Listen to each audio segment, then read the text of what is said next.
Business School, une crise des subprimes se profile-t-elle? Jean-Michel Catin, bonjour. Bonjour Jean-Philippe. Jean-Michel Catin, 13 ans directeur de la rédaction de l'AEF. Aujourd'hui, vous tenez un blog Université 2024. Et vous avez publié un billet, Business School, une crise des subprimes se profile-t-elle?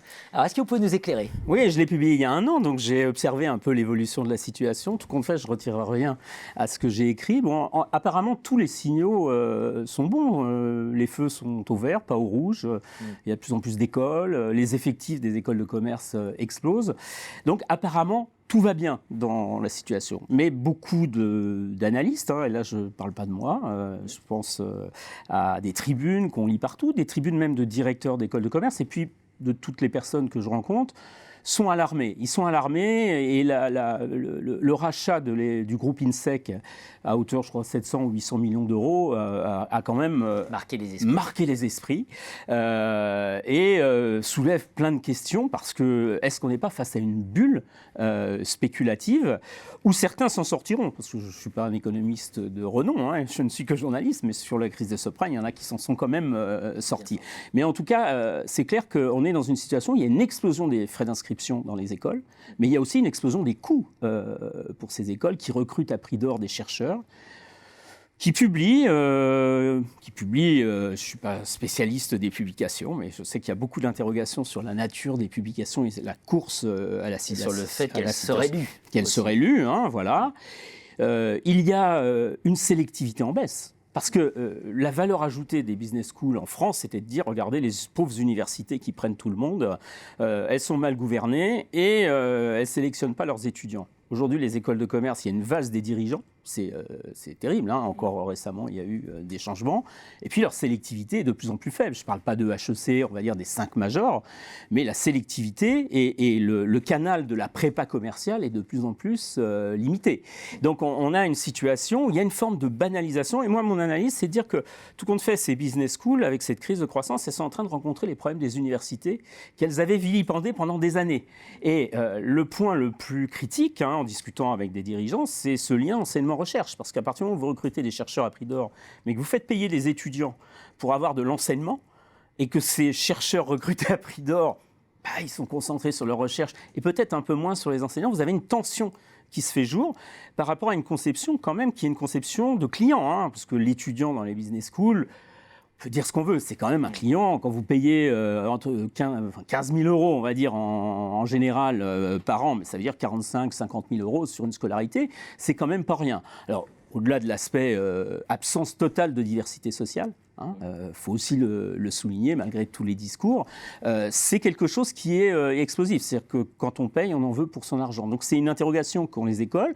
Je pense que des grands groupes privés ont compris ça et sont dans une logique complètement économique de business où je ne suis pas sûr que la recherche dure très longtemps. Il y aura un affichage recherche. Mais je crois qu'il va y avoir beaucoup de recomposition. Enfin, ça, je ne suis pas le seul à le dire. On a eu la fusion ratée de France Business School qui avait fait des bruits, parce qu'on donne des leçons de gestion. C'était assez rigolo, moi qui observais beaucoup les universités, de voir que tout d'un coup, ceux qui me donnaient des leçons sur les universités, tout compte fait, les universités ont réussi leur fusion. Tout compte fait, Strasbourg l'a réussi, sa fusion. Et la fusion de 3 universités à Strasbourg, croyez-moi, c'est à mon avis un peu plus compliqué que la fusion de quelques écoles de commerce. Donc je crois, moi, que les écoles de commerce ont mangé vraiment leur pain blanc. Et moi, j'ai un questionnement. Je sais qu'il fait polémique, je l'ai écrit, mais quand même, ça m'a toujours fasciné dans notre pays. On parle que des business schools, des écoles de commerce. Il n'y a pas un pays au monde où c'est comme ça.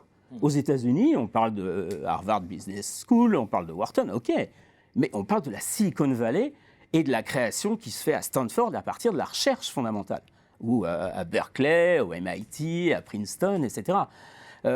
Moi, je vois une relation entre cette fascination pour les business schools, donc qui forment des managers, des commerciaux, des gestionnaires, etc., et la stratégie française sur l'innovation, qui, de mon point de vue, mais je ne suis pas le seul, il y a eu des rapports là-dessus, est en échec. On est le pays qui subventionne le plus l'innovation des entreprises en France. Pour quel résultat? Il y a des rapports qui sont sortis, quasiment rien.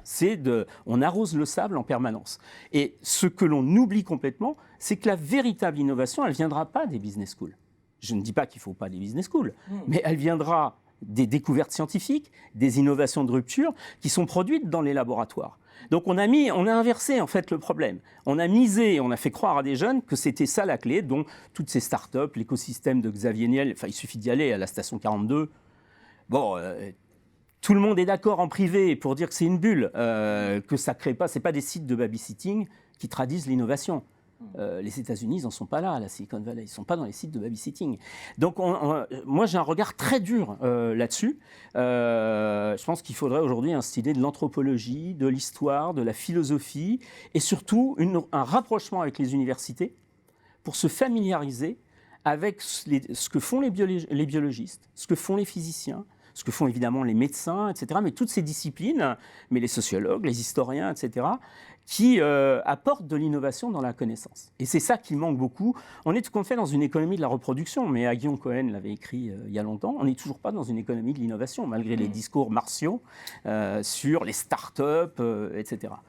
Et croyez-moi, ce que je dis, c'est partagé en privé par beaucoup de personnes, mais il y a comme une chape de plomb sur l'innovation aujourd'hui. Vous avez évoqué le top 5 qui serait préservé. Rappelons quand même que cette année, l'EM Lyon a été convoqué par la conférence des grandes écoles parce qu'ils avaient admis l'ensemble des admissibles. Voilà. Donc ça montre que le sujet, même à l'EM Lyon, commence à soulever des questions parce qu'à partir du moment où vous faites la course à la quantité, parce qu'il faut de l'argent, donc il faut des inscrits à 15 000 €, vous avez le risque de perdre de la qualité, surtout que vous n'êtes pas adossé.